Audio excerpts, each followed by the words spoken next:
શ્રોતાઓનું આ ગહન ચર્ચામાં સ્વાગત છે. આજનો આપણો ઉદ્દેશ્ય એકદમ સ્પષ્ટ છે. બિલકુલ. અને આજે આપણી પાસે 21મી ફેબ્રુઆરી 2026ના કરંટ અફેર્સ અને રિપોર્ટ્સનો એક મોટો ખજાનો છે. સાચી વાત છે. અને આજના આધુનિક સમયમાં માહિતીનો અતિરેક એટલે કે જેને આપણે ઇન્ફો ઓવરલોડ કહીએ છીએ તે બહુ મોટી સમસ્યા છે. હા, એટલે જ આ ચર્ચાનો મુખ્ય હેતુ એ છે કે માહિતીના આ ઘોડાપૂરમાં તણાયા વગર આપણે સૌથી સચોટ જ્ઞાન મેળવીએ. એક્ઝેક્ટલી. અને આજના દસ્તાવેજો જોઈને હું ખરેખર બહુ ઉત્સાહિત છું. કારણ કે તેમાં આર્ટિફિશિયલ ઇન્ટેલિજન્સના ભવિષ્યથી લઈને ભારતના અંતરિક્ષ મિશન, પર્યાવરણ અને છેક દેશની સરહદોની સુરક્ષા જેવા અલગ અલગ વિષયો છે. અને આ બધું એકબીજા સાથે જોડાયેલું છે. તો ચાલો આ બધી માહિતીને વિસ્તારથી સમજીએ. ચોક્કસ. ક્યાંથી શરૂઆત કરીશું? નવી દિલ્હીના ભારત મંડપમમાં યોજાયેલી ઇન્ડિયા એઆઈ ઇમ્પેક્ટ સમિટ 2026થી. ત્યાંની હાજરી જ કેટલી ભવ્ય હતી. હા, મેં લિસ્ટ જોયું. ફ્રાન્સના રાષ્ટ્રપતિ ઇમેન્યુએલ મેક્રોન, બ્રાઝિલના લુલા દા સિલ્વા, ગૂગલના સુંદર પિચાઈ સેમ ઓલ્ટમેન અને મેટાના યાન લેકન પણ હતા. બરાબર. અને આટલા મોટા દિગ્ગજોની હાજરી વચ્ચે વડાપ્રધાન દ્વારા રજૂ કરાયેલું માનવ એટલે કે MANAV વિઝન આકર્ષણનું કેન્દ્ર રહ્યું. એટલે આ માત્ર કોઈ નવી ટેકનોલોજીની વાત નથી, પણ એક આખું વિઝન છે, રાઈટ? એક્ઝેક્ટલી. આ એક એવી કડી છે જે 21મી સદીમાં માનવતાના કલ્યાણ માટે છે. આ વિઝન 5 સ્તંભો પર ઊભું છે.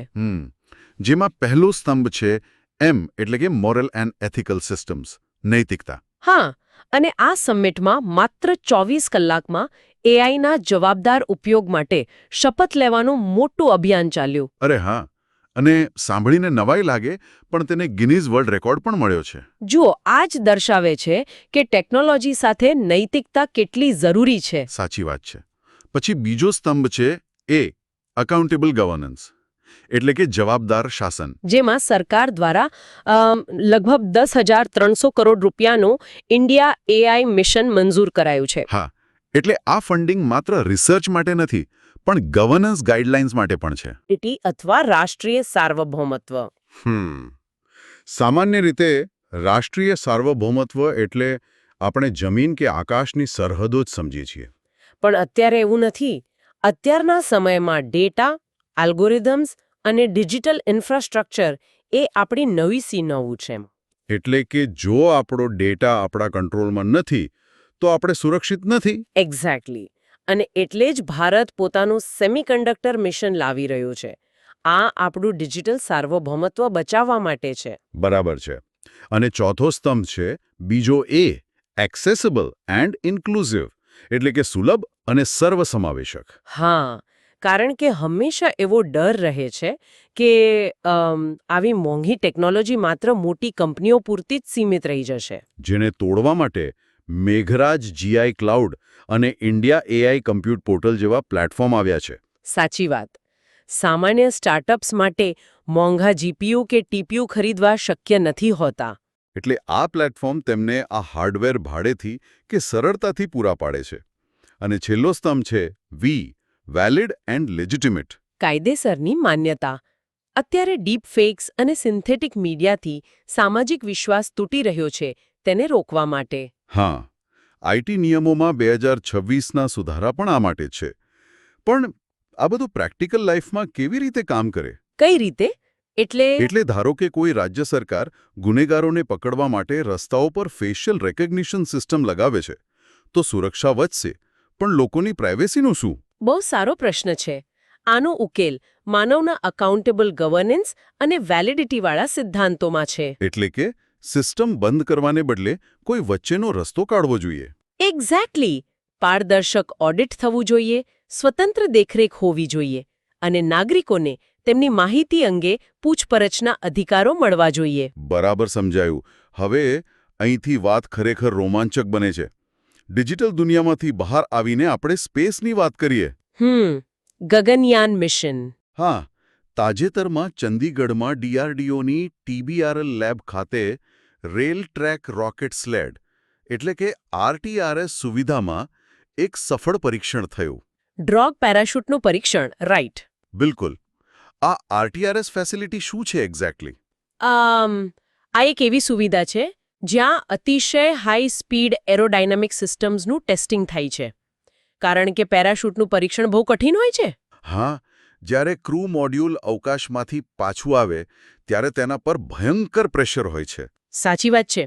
ફ્લાઇટના મહત્તમ ભાર કરતાં પણ વધુ ભાર સહન કરવાની પેરાશૂટની ક્ષમતા ત્યાં ચકાસાય છે.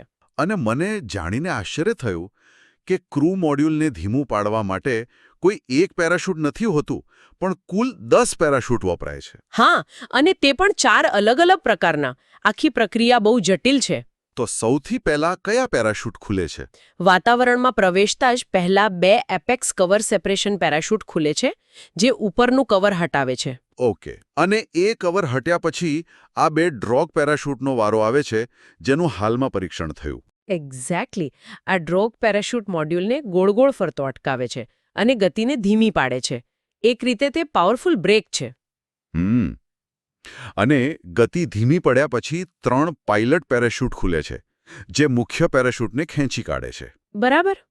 અને અંતે 3 મુખ્ય પેરાશૂટ ખુલે છે, જેથી યાત્રીઓ સુરક્ષિત રીતે સમુદ્રમાં લેન્ડ કરી શકે. એટલે જો ડ્રોગ પેરાશૂટ યોગ્ય સમયે બ્રેક ન મારે તો આગળના પેરાશૂટ કામ જ ન કરી શકે. બિલકુલ.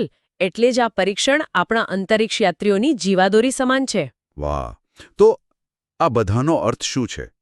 આપણે આકાશની વાત કરી, હવે જમીન પર પાછા ફરીએ. હા, હાઈવે અને પર્યાવરણની વાત.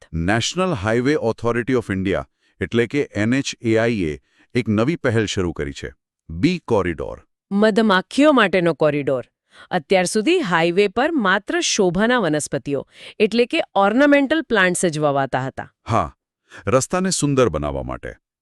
પણ હવે આ બી કોરિડોરમાં જૈવ વિવિધતા સહાયક વનસ્પતિઓ વવાશે. કારણ કે દુનિયામાં મધમાખીઓ અને પરાગનયન કરતા જીવો ઘટી રહ્યા છે.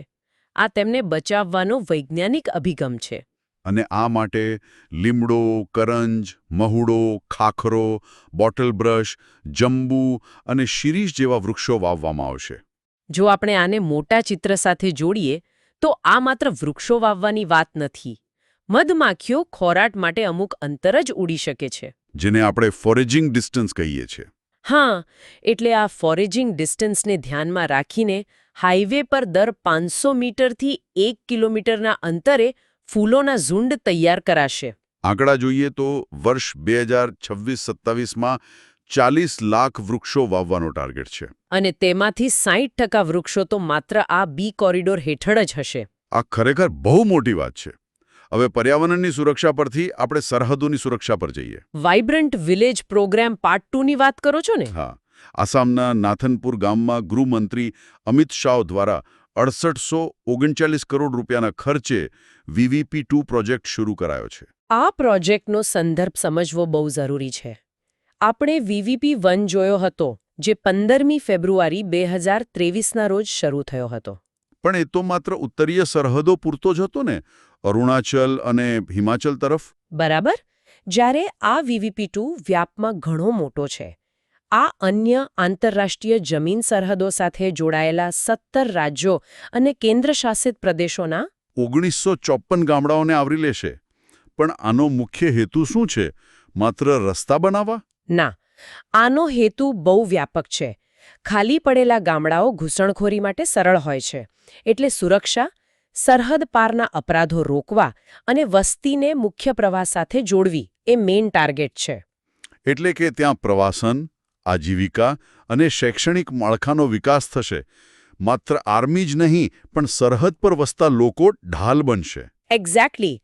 અને હવે ભૌતિક સરહદોની રક્ષાથી આગળ વધીને સાંસ્કૃતિક ઓળખની રક્ષાની વાત કરીએ. 21મી ફેબ્રુઆરી 2026. આ દિવસનું ઐતિહાસિક મહત્વ બહુ મોટું છે. આંતરરાષ્ટ્રીય માતૃભાષા દિવસ. હા, અને આ વર્ષે તો તેની સિલ્વર જ્યુબિલી એટલે કે 25મી વર્ષગાંઠ છે. આ દિવસની શરૂઆત કેવી રીતે થઈ હતી?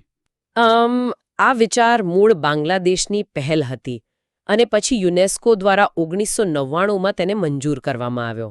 અને પહેલી વખત વર્ષ 2000માં તેની ઉજવણી થઈ હતી? બિલકુલ. આજના ગ્લોબલાઇઝ્ડ સમયમાં આ દિવસ બહુભાષાવાદ અને સાંસ્કૃતિક વિવિધતાનું બહુ મોટું પ્રતીક છે. સાચી વાત છે. તો